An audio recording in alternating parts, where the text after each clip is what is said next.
Richard, I would be remiss if I didn't ask you this question. You've been very kind and judicious with sometimes your answers and your commentary on interventional radiologists. What drives you crazy about interventional radiology within the HCC space? What's something like that gets you like pulling your hair out?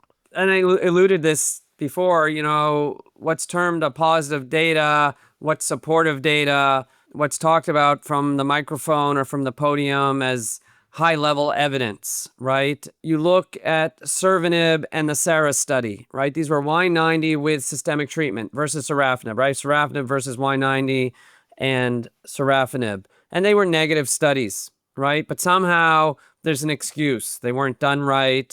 They didn't get the right population. The centers weren't good. Okay, great. Then do it the right way, right? I give them credit for trying, right? For doing the study, but you did the study, you got the answer, and it's done. Similarly, as I said before, if we had a drug with those results, they're gone. Done.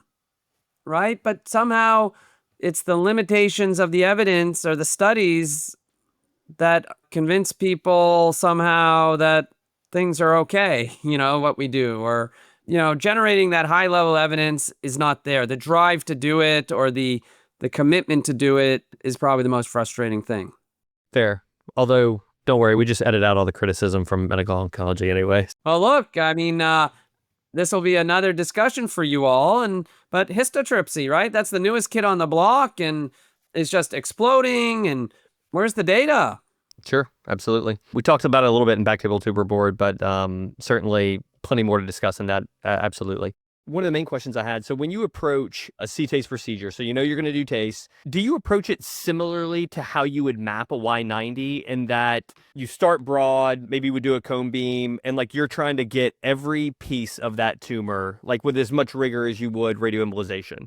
Yeah, no, absolutely. I mean, Okay. I would think that being super selective in a TACE and getting all the branches is basically the key to success.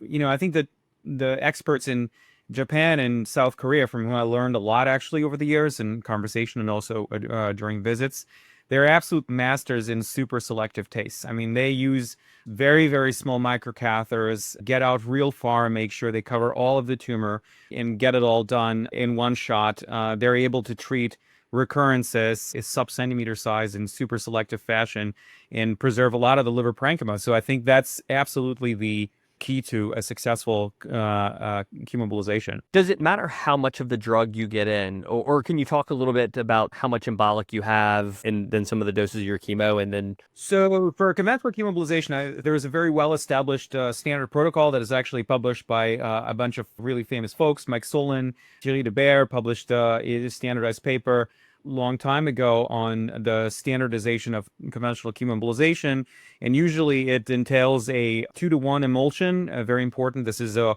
water and oil emulsion where you have just small sort of like aqueous phase droplets that contain the drug in contrast, emulsified in oil. It is very important that the emulsion is maintained at all times because otherwise if it's de-emulsifies, then the drug flies off and just goes systemic and doesn't get retained in the tumor.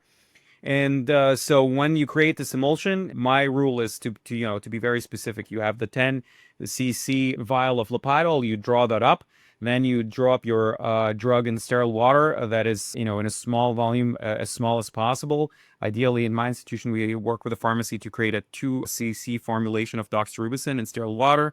And then we add a little bit of contrast to it to make sure that it's roughly 2-to-1 between the Lipiodol and the watery phase. And then you emulsify this in a standardized fashion between the two syringes. You iterate it until you have this really nice sort of like lava from going from this lava lamp appearance to this nice bright orange color, the emulsified doxorubicin. And you iterate it, and it's very important to make sure that you use syringes that are resistant to the effects of Lipiodol. Sometimes it eats through certain type of syringes. In Europe, there is the Victorio system that prevents that. It's not approved in the United States, but you can do it with regular medallions. As you prepare to embolize, you really dial down your volume to, from a, 20 and 10 towards a 3 cc medallion and a 1 cc medallion, and iterate and keep it all in emulsion at all times. And then you inject it depending on the tumor and then the flow in the vessel. You can inject it relatively fast, or you have to slow down. but it's really, I mean, to me, it's key importance to keep the emulsion, to keep the combination emulsified at all times.